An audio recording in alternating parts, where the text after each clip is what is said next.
Un homme verse de l'essence dans un bâtiment abandonné où un homme est retenu attaché. Le feu est mis au bâtiment, les pompiers tentent de l'éteindre, ils trouvent un homme gravement brûlé amené à l'hôpital. Une équipe de médecins arrive à le sauver et l'homme se présente comme Park Je-young, ce qui surprend une femme médecin qu'il tient à remercier. 15 jours avant, Park Je-young, devant plusieurs mois de loyer, rentre chez lui. Ses placements boursiers sont à la baisse mais ne répond pas à des appels. Un homme s'introduit alors chez lui et lui reproche de ne pas lui répondre. Il l'amène de force dans une clinique clandestine, le menaçant de prélever ses organes mais lui laisse un dernier délai d'1 mois pour le rembourser. Le lendemain, Park Je-young se rend à son travail où un collègue lui reproche ses mauvais conseils financiers. Il surprend son employeur licencié un autre collègue, Kilyo. Il évoque son enfant malade mais l'employeur reste ferme. Le collègue l'attaque avant de le laisser. Park Je-young reconnaît les tatouages de Kilyo comme ceux des mafieux de la triade. Il se rend à l'hôpital où son père est hospitalisé. Un homme lui indique avoir renversé accidentellement son père. Park Je-young en profite pour prendre les 5 millions de won que le chauffeur propose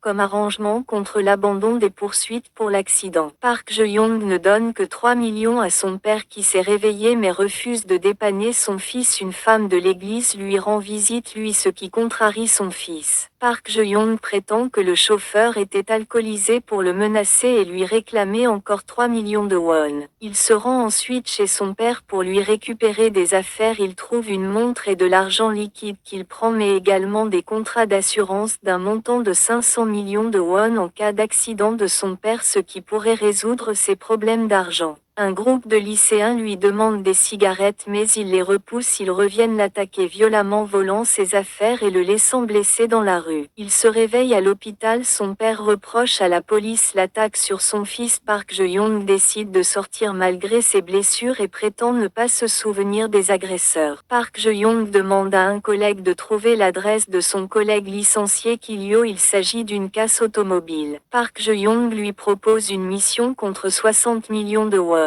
Il lui demande d'éliminer son père en faisant croire à un accident de voiture sur son chemin pour aller à l'église, profitant du fait qu'il n'y ait pas de caméra dans la rue où il s'est fait agresser. Comme preuve de confiance, il lui indique avoir enregistré leur conversation prouvant leur lien. Kilyo le suit. Il indique à Park Je-young qu'il sait que l'assurance est plus élevée qu'évoqué, le menaçant pour ses mensonges et réclame donc plus. Park Je-young prétend accepter si la mission est accomplie le lendemain. Park Je-young invite un ami collègue à manger mais ce dernier doit rentrer, ses enfants étant malades, ce qui fait tomber son idée d'alibi. Park Je-young se rend ensuite dans un karaoké, passant une partie de la soirée avec des hôtesses puis prend un repas dans un fast-food jusqu'à la fermeture. Pendant ce temps, son père est renversé dans une ruelle par Kilyo comme convenu. Park Je-young est appelé le lendemain par la police pour lui annonçant la mort de son père. Il s'entraîne à jouer le fils triste dans les toilettes pour jouer le fils éploré à la morgue où il reconnaît son père. La police lui indique qu'il a été renversé par une voiture sans avoir encore trouvé de suspect. La police pense qu'il s'agit d'un acte délibéré car un témoin aurait vu le chauffard s'assurer de la mort du père de Park Je-young. Le témoin est la femme qui fréquentait la même église. Ce qui amène à penser à l'acte délibéré est aussi le fait que le père de Park Je-young a été par la suite enterré selon la police. La nouvelle surprend Park Je-young qui se demande pourquoi Kilyo a fait cela. Comment penses-tu que Park Je-young est fini dans le bâtiment en feu et est-ce vraiment lui à l'hôpital?